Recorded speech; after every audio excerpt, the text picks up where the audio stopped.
Hello, everyone, and welcome to the Jeffrey Epstein Show. I'm your host, Bobbycapucci, and this is Daily Drop number 279. This morning, we were talking about Leon Black and how he is being subpoenaed over his relationship with Jeffrey Epstein by Denise George in the Virgin Islands. We talked a little bit about how close Epstein and Leon Black were, and how they were tied together financially for sure. But tonight, we're going to add a little bit more context. We're going to read an article tonight from 2019 that originally appeared in Bloomberg, and it talks about how Epstein had deep ties to Leon Black, and also how Epstein had the in at Apollo, Leon Black's company. We've talked about Leon Black here on the podcast before, and he falls right into the category of the smarmy SOBs I've been talking about. These bankster types, these people that were in charge of facilitating these loans, these people that were in charge of facilitating Jeffrey Epstein's finances. All of these people must be held accountable for their role in the ongoing criminal enterprise. And to see Denise George subpoena Leon Black here, even though it's just a civil subpoena, it is still good progress, and it gets these people on their toes because they thought they were going to avoid all of this, right? They never thought this was going to come back to haunt them. Do you really think Jess Staley, when he took that Barclays job, thought that Epstein was going to get arrested for a second time and that he'd have to answer for all of this all over again, and not only for previously, but for for making those ties even stronger after the fact? And that's exactly what these people have done. And they try to distance themselves. They try to act like they weren't close to Epstein. And they try to minimize the fallout the best they can. And most times, they're being assisted by the legacy media. Well, the good thing is that we don't have to worry about that for the most part anymore. There are enough independent outlets and enough independent journalists who have taken interest in this case that we can bypass the legacy media for the most part and get directly into the meat and the potatoes of the situation. The way the mainstream media covers this case is basically by piggybacking on the work of independent content creators and investigative journalists.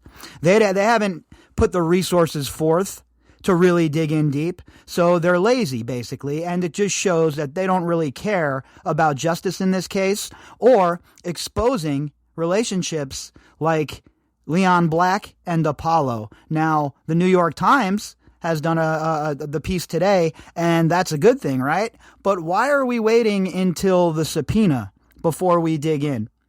We have Bloomberg, who was interested in the case for sure in 2019. They did a bunch of stuff about Leon Black and his relationship to Jeffrey Epstein. And that's great, right? But why did we have to wait until 2019? What was the holdup? Well, we know the fact of the matter is the legacy media was protecting their friends. They were protecting very powerful people, and they understood that they didn't want to lose their access by going after these people. I mean, we heard Amy Robach admit that. So the legacy media, for all of these years, thought it was not important enough to really dig in deep to relationships like this, to really go the extra mile. Now, again, you have some outlets like financial outlets like Bloomberg and Financial Times who obviously have an interest in the financial world, so they're going to cover it. I'm not talking about an outlet like this. I'm talking about, you don't think the relationship between Leon Black and Jeffrey Epstein deserves an expose on CNN or Fox or MSNBC or one of these network television stations? Of course it does. But we will never see that for some reason or another. I'll leave that up to you to decide. The legacy media has protected Jeffrey Epstein and his co-conspirators for decades. Tonight, we're going to add a little bit more meat to the bone as far as Epstein's relationship with Leon Black and with Apollo. And this article originally appeared in Bloomberg, July 31st of 2019, and we're reading it from cranesnewyork.com, who picked it up and ran it afterwards. The author, Bloomberg News. Now, Bloomberg, like I said, has done a very good job as far as the financial aspect of all of this. They have done a good job covering people like Leon Black and Dubin and the rest of the people who have ties to Jeffrey Epstein in the financial world, Jess Staley. So they've been all over it.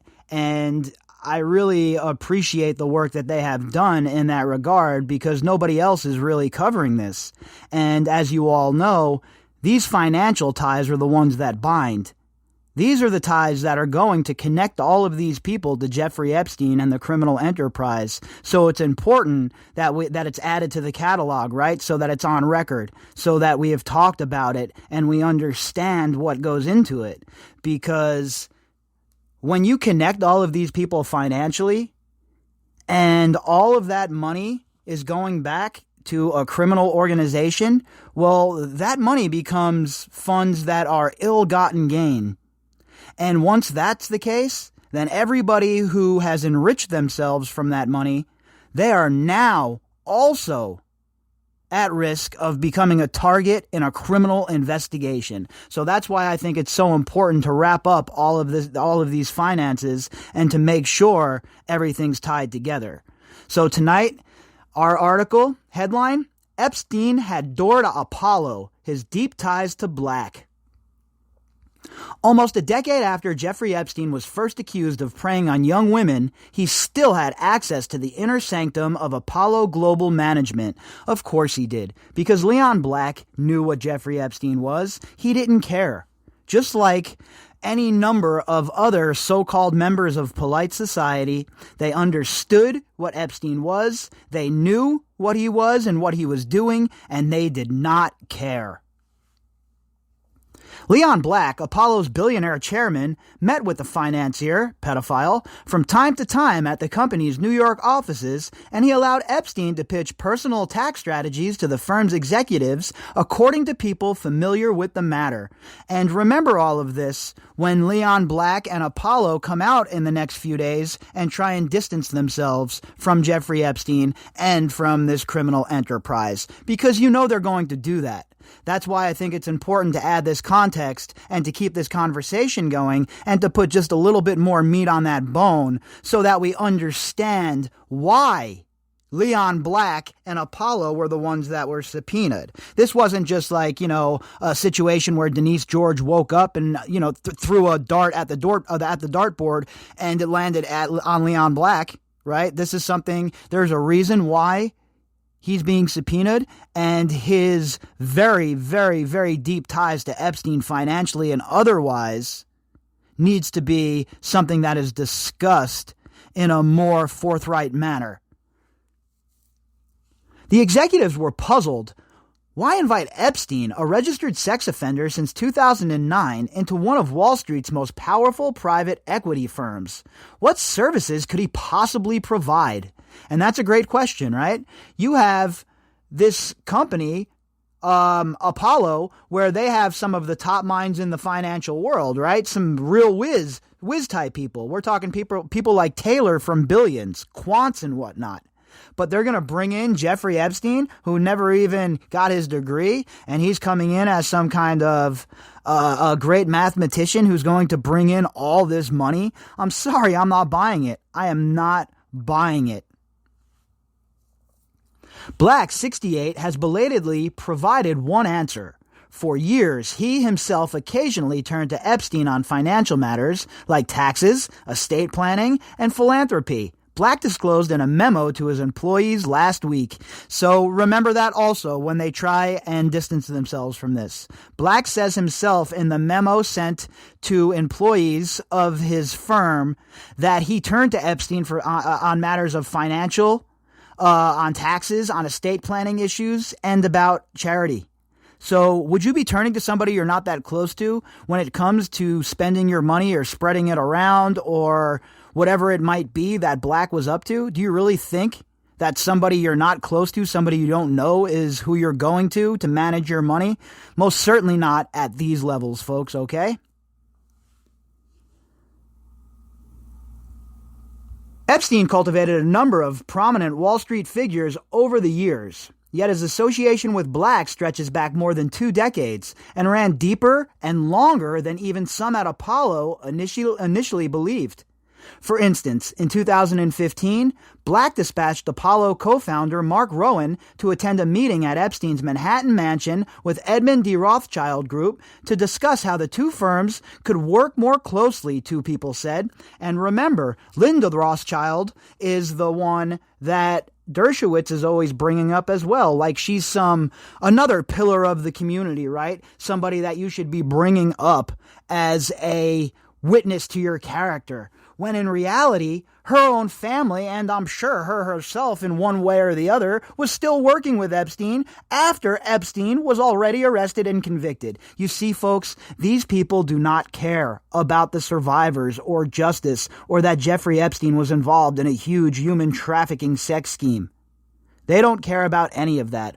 All they care about is they got caught up in it. Now that they're caught up in it, well, it's damage control time. It's not about taking responsibility for their bad choices. It's not about standing up and saying, well, I was wrong for being around Jeffrey Epstein, and I realize that now and I would like to help.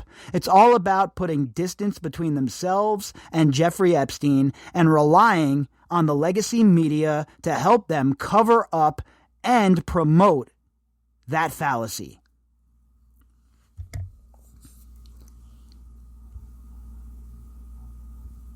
Ariane de Rothschild and Cynthia Tobiano represented the European banking dynasty at Epstein's home, the people said, though no follow-up meetings or deals ensued that we know of. No deals on the books.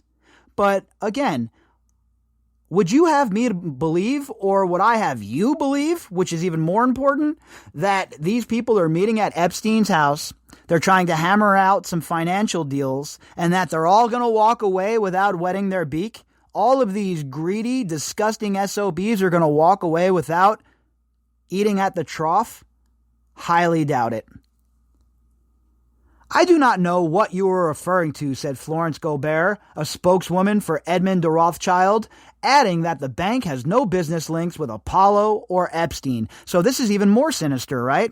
This means there's something going on behind the scenes. This means that they're doing something that is off the books, which is always even more dangerous for society at large, especially when we're dealing with people like this, right? So I don't know what Florence Gobert is trying to say or do here, but the fact of the matter is these people were at Epstein's. They were around Epstein all the time. And to think that the Rothschild family has no relationship with Epstein, or that they know nothing about Epstein, well, that is a very naive way to look at things. At least one Apollo executive was invited to listen to Epstein's tax pitch. Meanwhile, he also pursued co-founder Josh Harris, who rebuffed the approaches, one of the people said. Charles Zarin, a spokesman for Apollo, said in a statement Tuesday that Black never promoted Jeffrey Epstein's services regarding tax and estate planning to other Apollo senior executives. Well, that might be the truth. I don't know one way or the other, right?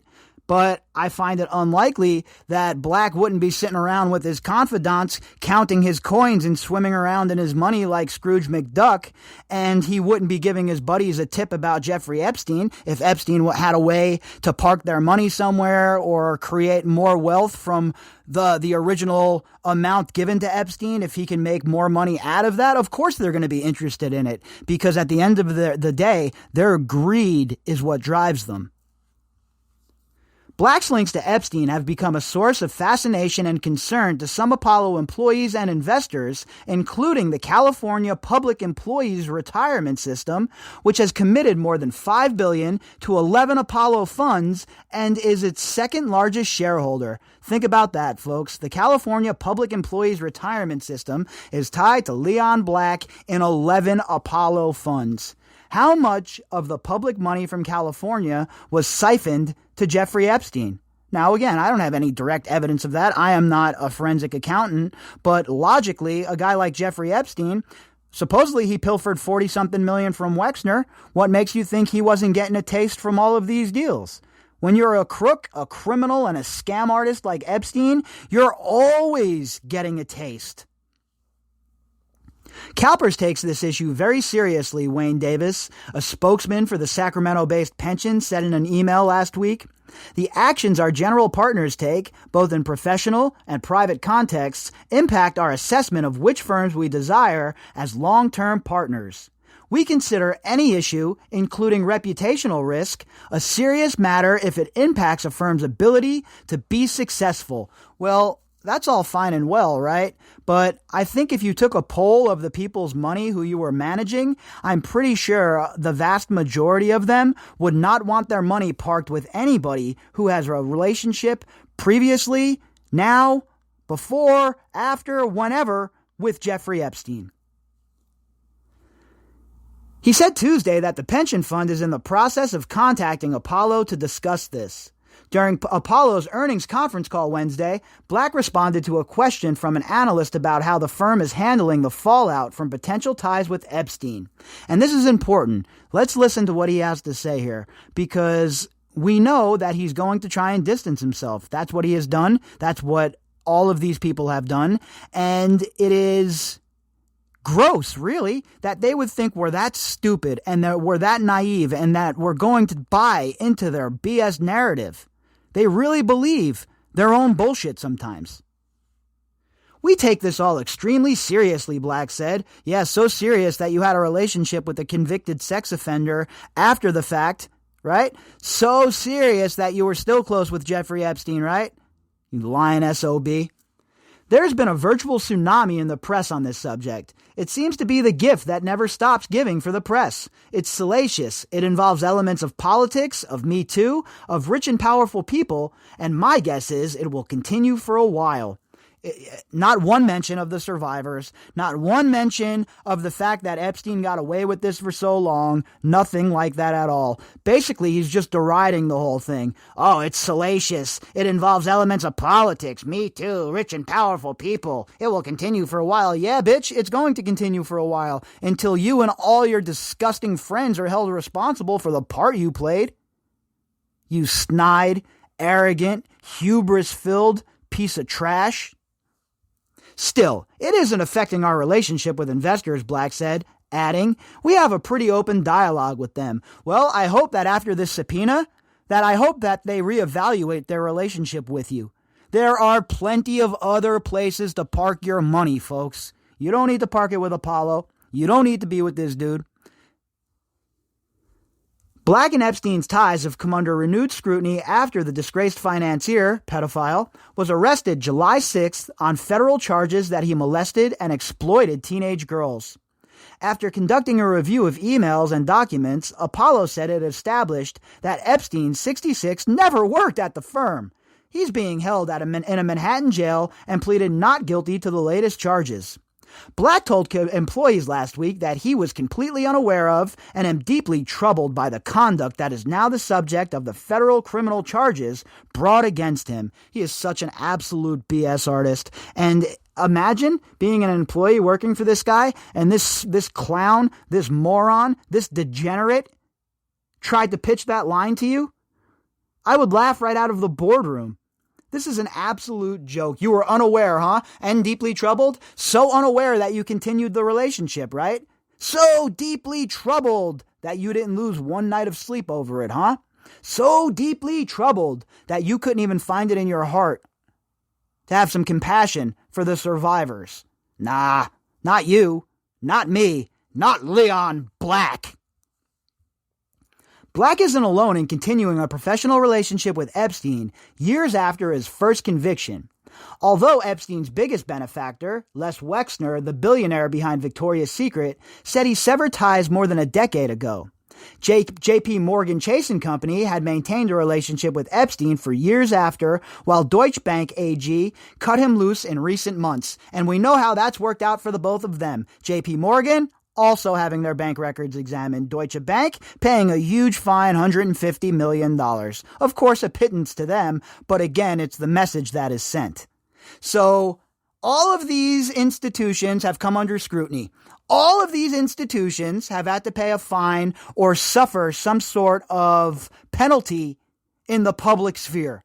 And now it's Apollo Global and Leon Black's turn to take some heat, to catch the smoke. Epstein and Black have been acquaintances since at least the early 90s. The relationship deepened as Black became one of the wealthiest and most powerful people in finance.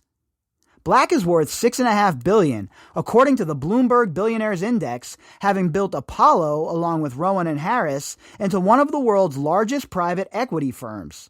The company reported that it raised more than $12 billion in the second quarter, bringing assets under management to about $312 billion. Apollo shares fell 3.8% to $33.72 at 11:43 a.m., paring this year's gains to 37%. And I have not looked at the gains. Remember, this is an article from 2019. I have not looked at their gains during this coronavirus epidemic, but I would not be shocked if they've made a bunch more money, because all of the rich people in the world have been making money hand over fist while you and I are worried about our next meal. Along the way, Black has become among the world's foremost art collectors. What do you know? Another connection to the art world, folks. It's just a coincidence, though, right? None of this stuff is tied together. Stop looking into it. Art world? Bah, you're crazy. Why are you being so crazy? There's not a pervasive problem in the art world. There aren't predators littering the landscape. Expanded his investments outside Apollo through his family office of Elysium Management and became a philanthropist, with a particular focus on melanoma research after his wife Deborah was diagnosed with the skin cancer. I'm not going to malign him for that. I get it. If anyone understands about dealing with your loved one with cancer, it's me. That said, it doesn't give you a shield to protect yourself. You're not going to use that to deflect fire coming downrange your way. Epstein was a director of the Leon Black Family Foundation from at least 2001, according to disclosure forms filed with the U.S. government. His name appeared on these forms until 2012. That was an administrative error, a spokeswoman for Black said last week. Epstein was asked to resign in 2007, but records weren't kept up to date, she said. Well, why was he asked to resign in 2007? I thought Black had no idea about what he was up to. Why would he be asked to resign then? If he had no idea what Jeffrey Epstein was up to, why would he be asked to resign? You see, folks, their stories are so full of holes, and they're not dealing from the alleyway of truth. They are dealing from the den of lies. So keeping their story together is going to be much more difficult than, say, the story that Maria is telling us, or the story Virginia is telling us, or the story that Sarah is telling us, or any of the survivors. Because they're telling the truth. They're telling you what happened. And these scumbags, they're trying to cover their tracks. And I think that's another reason why it's so important that we continue to read these articles on a daily basis. I think it's very important that we keep up to date and we make sure that we fill in all the holes that are possible and add as much meat to the bone and as much context as we possibly can, so that when these assholes try and lie and pull one over on us, we can say, wait a minute, we already covered the fact that you said something completely different previously. And then they'll try and lie their way out of it again, and the legacy media will not call them on their bullshit. And around we go. Black and Epstein were still doing some business in 2015. That year, BV70 LLC, a charity controlled by Black, donated $10 million to Epstein's foundation, Gratitude America.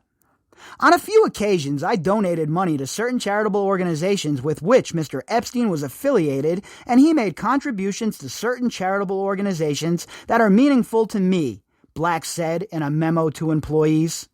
So yeah, when they try and tell you in the next couple of days, folks, and the blitz begins, the fix our reputation blitz begins for Black and Apollo, remember what we talked about tonight.